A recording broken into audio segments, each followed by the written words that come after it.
다음은 거버넌스 분야를 담당하고 있는 이빈파 전 화성푸드통합지원센터 센터장님을 모시겠습니다. 어서 오세요. 네, 안녕하세요. 예, 먼저 자기소개와 함께 인사 부탁드립니다.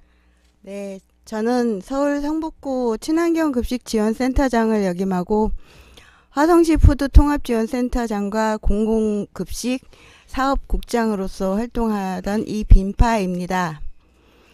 푸드플랜 뉴스 농장에서 거버넌스 파트를 진행하게 되었습니다. 첫 회에 인사드리지 못했으나 앞으로 열심히 활동해 보겠습니다. 반갑습니다. 예, 이빈파 센터장님은 거버넌스 분야를 담당하고 계신데 앞으로 어떤 내용을 어떻게 보도해 주실 건지 간략하게 설명 부탁드립니다. 네, 이곳이 푸드플랜 뉴스 농장이니만큼 저 또한 거버넌스 활동 관련 뉴스를 소개해서 많은 분들이 거버넌스를 이해하고 적극적으로 자기 활동으로 체화될 수 있도록 안내하는 것이 필요하겠습니다만 실제 용어나 개념이 명확하게 정착되진 못하고 있다는 현실적인 문제에서 뉴스 브리핑을 매주 진행하기는 쉽지 않을 것 같습니다. 오늘도 사실 뉴스거리가 없어서 저 혼자 맨몸으로 왔습니다. 거버넌스라는 것은 기존의 행정 중심의 탑다운 방식의 정책 생산과 제도 운영 체계를 개편해서 다양한 이해관계자들이 함께 머리를 맞대고 민관 협력 체계를 통해서 이른바 협치를 이끌어내는 것을 거버넌스라고 할 수 있습니다. 전국의 최초 사례로는 서울 성북구청에서 친환경 무상급식을 실시하면서 교사와 학부모 그리고 학생, 영양교사 등 학교 관계자와 함께 지역 생산자, 생협 그리고 기타 공급업체 등 지역의회 관계자, 교육청 관계자들이 함께 앉아서 친환경 무상급식 추진위원회를 구성했고요. 친환경 무상급식이 성공적으로 진행될 수 있도록 그리고 열심히 활동해서 발전시켜왔던 것을 말씀드릴 수 있습니다. 그게 아마도 전국 최초의 거버넌스 사례라고 말씀드릴 수 있겠고요. 현재 푸드플랜 운영 지자체에서 먹거리위원회를 구성해서 그들과 함께 먹거리 종합 5개년 계획 등을 수립하는 것들이 현재로는 거버넌스 사례로 말씀드릴 수 있겠습니다. 흔히 칸막이 정치나 행정부서 간의 높은 장벽으로 인해서 서로 소통하지 못하고 정책 운영을 해서 실행 체계가 일관되지 못하고 있는 부분들이 결과적으로는 직접 수혜 대상자들에게 중복 지원 현상이 일어난다거나 복지 사각지대가 만들어지게 됐고 궁극적으로는 예산 누수나 낭비 현상까지 빚어지던 과거의 병폐를 막기 위해서 거버넌스 시스템을 도입하게 되었던 거고 그로써 원활한 사회 운영이 가능하게 만들어 가자는데 그 의의를 두고 있습니다. 거버넌스 형태는 민관 거버넌스가 있고 민민 거버넌스도 있습니다. 그리고 중요하게 관관 거버넌스도 구분되지만 실제 관관 거버넌스는 대체로 가장 어려운 숙제가 아닐까 생각됩니다. 앞으로 많은 사례를 중심으로 뉴스 브리핑에 참여할 수 있도록 노력해 보겠습니다.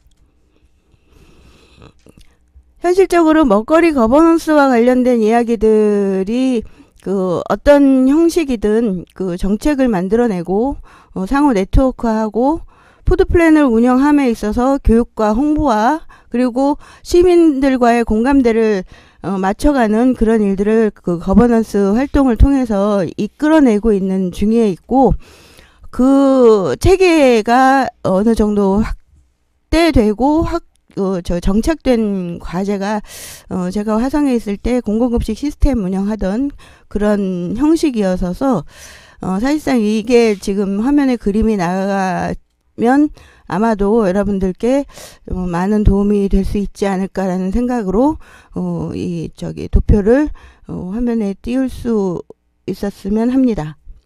이상 제가 준비한 자료는 여기까지입니다. 예, 뉴스는 없고 이 거버넌스에 대한 이빈파 센터장님의 이제 생각과 이렇게 생각을 좀 정리해서 좀 이렇게 말씀을 좀 주셨습니다. 우리가 지금 이제 푸드플랜 뉴스 농장이라고 하는 이름으로 이제 푸드플랜을 주제로 해서 이야기를 좀 하고 있는데 그 이제 제가 생각했던 이제 거버넌스라고 했던 건 이제 푸드 플랜 체계 안에서 그 우리가 지금 그 139개 지자체에서 이제 푸드 플랜을 이제 수립했다고 하고, 푸드 플랜을 이제 수립했다는 것보다도 이제 연구 용역을 이제 마쳤다고 이제 보는 게 정확하겠죠. 이제 뭐 연구 용역을 마치면 이제 푸드 플랜을 이제 수립을 하면서 이제 먹거리 위원회를 만들고, 그래서 이제 먹거리 위원회를 중심으로 이제 푸드 플랜을 이렇게 운영해 나가는 게 지금 푸드 플랜 정책의 그 내용인데, 그 이제 그 푸드 플랜 수립도 그 1기가 지나고 이제 2기로 이제 넘어가서 2기 이제 푸드 플랜을 2차로 이제 수집 이제 좀 하고들 있는데, 그 2차로 이제 푸드 플랜을 수립을 하면서 이제 또 연구 용역을 해요.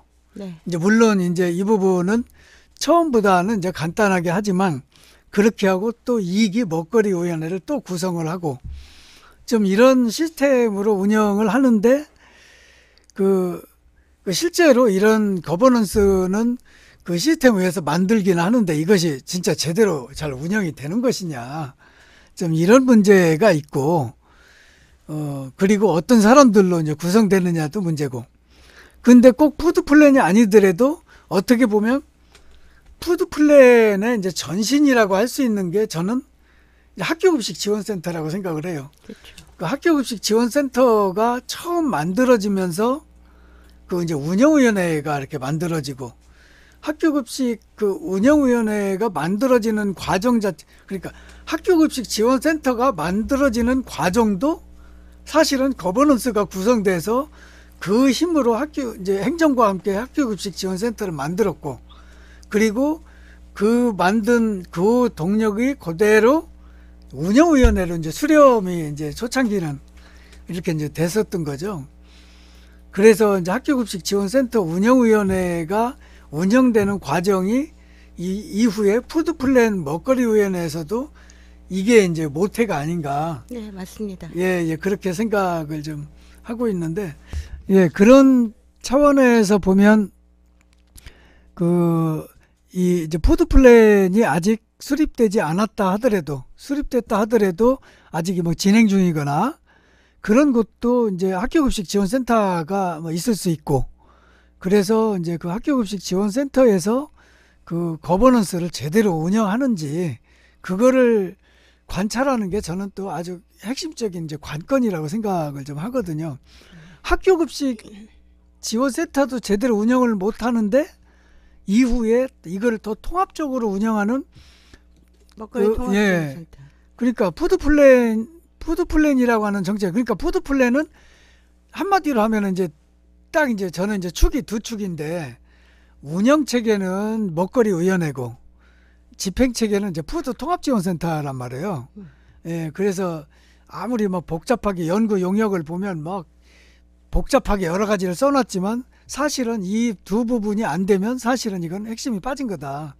그런데 이 두 부분은 가만히 살펴보면 학교 급식을 제대로 한 데는 그대로 요거를 끌어올리면은 이게 끌어올리고 이제 갖다 붙이고 주변을 그러면은 그대로 이제 푸드 플랜이 지금 된다고 생각을 하는데, 그래서 제가 그 이빈파 센터장님한테는 이제 그런 말씀을 좀 드리고 싶은데, 이제 그런 뉴스가 이제 많지 않을 수가 있어요. 이제 우리가 검색해서.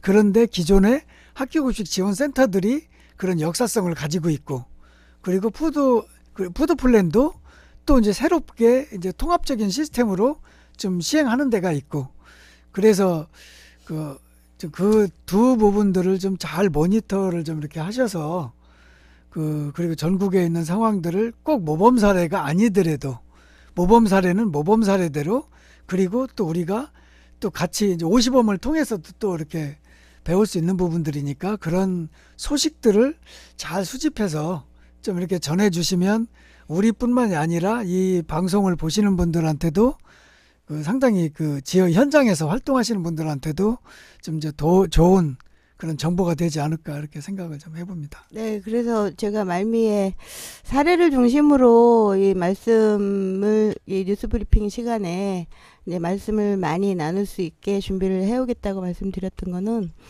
그동안에 뭐 그 몇몇 지자체의 사례들이 있습니다. 근데 그게 현실적으로 우리가 그 뉴스 포털에서 거버넌스를 검색했을 때 나오지는 않지만 실제 그런 내용들로 거버넌스 활동을 우리가 규정 지어서 이 뉴스 브리핑 시간에 같이 공유하고 홍보하고 전달되면 그게 상당한 의미를 가질 수 있을 거라고 이제 판단이 됐기 때문에 이렇게 말씀을 드린 거고요.